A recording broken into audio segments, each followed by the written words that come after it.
Good morning. Welcome back to my channel. मेरा नाम अनिल कुमार है। आज हम डिस्कस करेंगे एक डिस्ट्रीब्यूशन मॉडल की, डिस्ट्रीब्यूशन ऑफ फाइनेंशियल सर्विसेज के प्रोडक्ट्स की। तो इसका नाम है mess financial services. Mess financial services में आपको बता दूं, एक एनबीएफसी है जो आरबीआई के साथ रजिस्टर्ड है और ये 2007 से ऑपरेटिव है।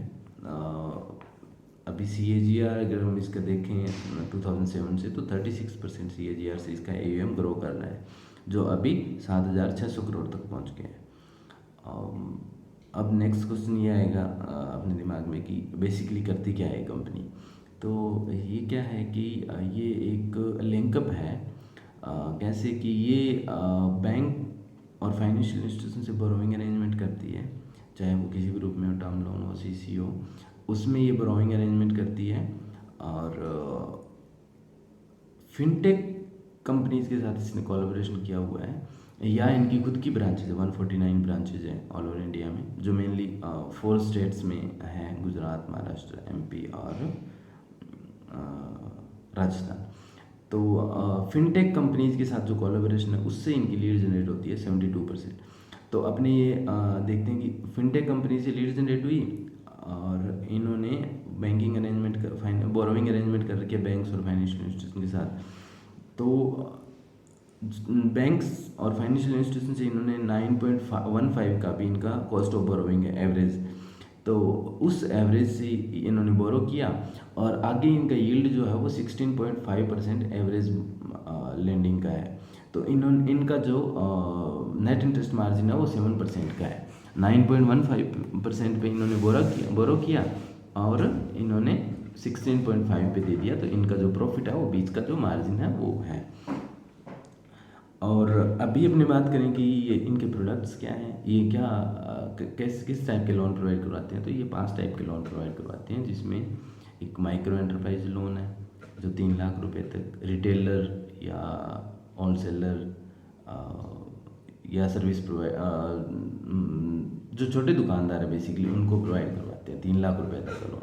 अब ऑल्दो उसका अभी टिकट साइज जो है 33,000 के आसपास है। तो छोटे लोन्स 3 साल के टाइम फ्रेम के लिए ये प्रोवाइड करवाते हैं। मेनली 50% जो AUM है इनका इसी का है, 3,800 करोड़। इसके बाद SME लोन्स है 5 करोड़ तक, वो लोन प्रोवाइड करवाते हैं। उसमें इन्होंने 2,900 करोड़ के आसपास लैंडिंग कर रखी है, जो 5 करोड़ तक देते हैं, बट अभी उसका टिकट साइज 20 लाख रुपए का है। और उसके बाद में 2 व्हीलर सेगमेंट में है, जो बहुत अच्छे रेट से ग्रो कर रहा है, 38% से ग्रो कर रहा है। और उसमें 500 करोड़ के आसपास इनका उसमें है। 292 करोड़ इनका कमर्शियल व्हीकल में है, जिसमें 7 लाख रुपए तक के लोन प्रोवाइड करवाते हैं। उसके बाद इन्होंने अभी रिसेंटली एक पर्सनल लोन का सेगमेंट स्टार्ट किया है, जो सैलरीड क्लास को देते हैं ये मेनली। तो उसमें भी इनका एक्सपोजर हो गया है अभी। तो ऐसे करके 5 टाइप के लोन बेसिक प्रोवाइड करवाते हैं। इसके बाद अगर हम देखें तो इन इसकी एक सब्सिडरी कंपनी भी है, mess rural housing and mortgage finance, जिसमें 400 करोड़ इन्होंने उसमें भी AUM है और वो भी 31% से ग्रो कर रहा है। तो बेसिकली मेस फाइनेंशियल जो है वो 5 प्रोडक्ट्स देती है और इसी का एक subsidiary mess rural housing mortgage है, वो होम लोन का प्रोडक्ट देती है। तो अगर हम बात करें तो अभी लास्ट ईयर से इस ईयर में इसने 5,700 करोड़ का AUM था दिसंबर 2021 में, थर्ड क्वार्टर में, और अभी इसका 7,600 है। तो 33% की इसने ग्रोथ रेट दिखाई है। और मेरे को इस मॉडल की सबसे अच्छी चीज़ लगती है कि ये ऑलमोस्ट 80% मॉडल अभी ऑनलाइन है, डिजिटली है। जैसे लीड ओरिजिनेशन डिजिटली ओरिजिनेट हो गई, और उसके बाद इनका जो डिसीजन पावर है वो भी जैसे एग्रीगेटर्स, से बैंक स्टेटमेंट या जो भी चीज़ इनको चाहिए फाइनेंस के डॉक्यूमेंट्स को प्रूव करने के लिए, इधर क्रेडिट स्कोर, और इन्होंने ये चीज़ें इंटीग्रेट कर रखी है। अभी आगे फ्यूचर में भी ये कह रहे हैं कि हम 100% डिजिटली की तरफ या 90% प्लस डिजिटल करने की सोच रहे हैं, जिसमें डिसीजनिंग भी एक इनेबलर रहेगा। उसमें एआई, आर्टिफिशियल इंटेलिजेंस की बेस पे ये डिसीजन का कर रहे हैं, जो हो सकता है जून क्वार्टर तक कर भी दें। और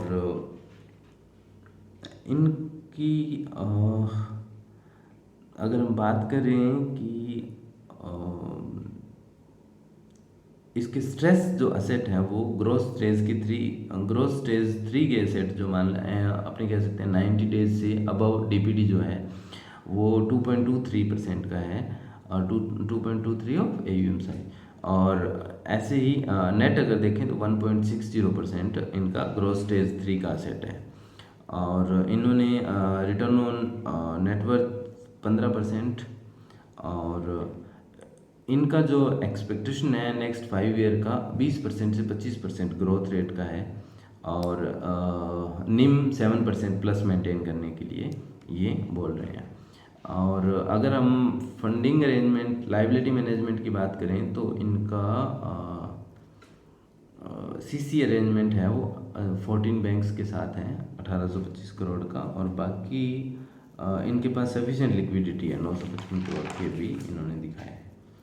और